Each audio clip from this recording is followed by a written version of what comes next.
वालेकुम। आज की वीडियो में हम मोनोपोलिस्टिक कंपटीशन को डिस्कस करेंगे।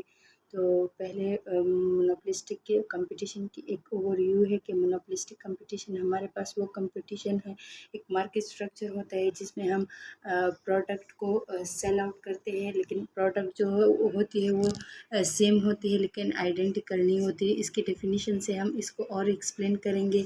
Monopolistic competition is a market structure characterized by many firms selling similar but not identical products। यानी मोनोपोलिस्टिक कंपटीशन हमारे पास मार्केट स्ट्रक्चर होता है जो हमारे पास जिसमें बहुत सारे फर्म्स होते हैं और ईच फर्म जो है हमारे पास प्रोडक्ट को सेल करते हैं, सिमिलर होते हैं लेकिन आइडेंटिकल नहीं होते। जो हमारे पास फर्म्स होते हैं वो उनके पास some up to some extent एक पावर मार्केट पावर होती है जो अपने प्राइसेस सेट करते हैं और इस फ्रीडम भी होती है, लाइक उनको बैरियर्स नहीं होते टू इंटर एंड एग्जिट, यानी मार्केट में इंटर या जाने के लिए कोई बैरियर्स नहीं होते। This combination based on product differentiation, advertising and non price factors.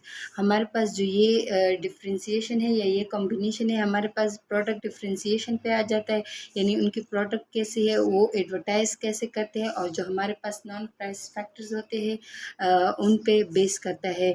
Example हमारे पास include restaurant industry and retail clothing, यानी हमारे पास जितने भी आजकल के कपड़ों के ब्रांड्स हैं तो हमारे पास वो मोनोपोलिस्टिक कंपटीशन में आ जाते हैं। फिर एक्सप्लेनेशन की तरफ हम आ जाते हैं। एक्सप्लेनेशन में वही बात कि monopolistic competition occurs when many companies offer product that are similar but not identical. ये बात दोबारा रिपीट हो रही है कि हमारे पास मोनोपोलिस्टिक कंपटीशन वो है जिसमें बहुत सारी कंपनीज जो है उनकी प्रोडक्ट सिमिलर होती है बट आइडेंटिकल नहीं होती। लाइक हम अगर ब्रांड्स की मिसाल ले लें तो सारे क्लॉथ्स एक जैसे हो, मतलब सिमिलर होते हैं लेकिन उनकी क्वालिटी और क्वांटिटी उनके बेस पे ये डिफरेंस होता है। तो हमारे पास प्रोडक्ट तो सिमिलर होते हैं लेकिन आइडेंटिकल नहीं होते। Firms in monopolistic competition differentiate their product through pricing and marketing strategies. तो हमारे पास जो मोनोपोलिस्टिक कंपटीशन में प्रोडक्ट डिफ्रेंशिएशन होती है वो प्राइसिंग पे होती है, और जो मार्केट स्ट्रेटजीज यानी कंपनीज की जो मार्केट स्ट्रेटजीज होती है उनके बेस पे डिफ्रेंशिएशन आ जाती है। नेक्स्ट वही बात हमने डेफिनेशन भी पढ़ी कि हमारे पास जो बैरियर्स होते हैं या कॉस्ट और others obstacles prevent new competitors from entering an industry are low in monopolistic, यानी हमारे पास मोनोपोली में इस तरह था कि जो बैरियर्स होते हैं या जो कॉस्ट ऑफ प्रोडक्ट होता है या अदर ऑब्स्टिकल्स होते हैं या अदर रुकावटें होती तो हमारे पास ज़्यादा होती थी मोनोपोली में। लेकिन मोनोपोलिस्टिक कंपटीशन में ऐसा कोई नहीं होता, हर कोई आसानी से आ सकता है और जा भी सकता है। फिर इसकी करेक्टरिस्टिक्स, तो मोनोपोलिस्टिक कंपटीशन की पहली जो करेक्टरिस्टिक्स है वो मैनी फर्म्स है, यानी there are many firms in the market each producing similar but differential product है ना। हमारे पास जो मैनी फर्म्स का कंसेप्ट है मोनोपोलिस्टिक कंपटीशन में, तो हमारे पास बहुत सारे फर्म्स होते हैं मोनोपोलिस्टिक कंपटीशन में, वो भी प्रोडक्ट बनाते हैं लेकिन सिमिलर लेकिन डिफरेंशिएटेड होते हैं।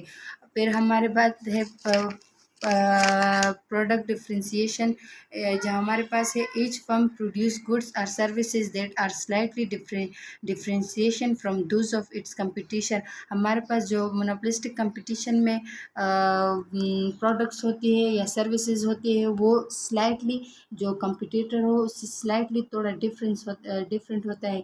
ये डिफरेंस हमारे पास ब्रांडिंग पे होती है, क्वालिटी पे होती है, डिज़ाइन पे होती है और उसकी जो अदर फीचर्स है उस पे होती है।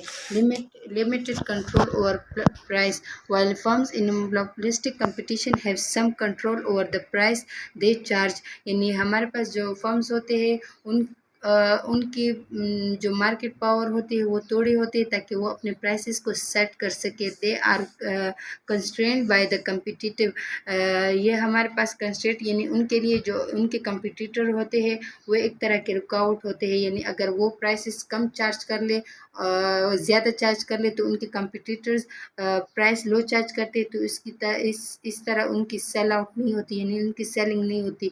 तो हमारे पास जो मार्केट पावर है उनके पास वो एक लिमिटेड होती है। फिर है हमारे पास नॉन प्राइस कंपटीशन।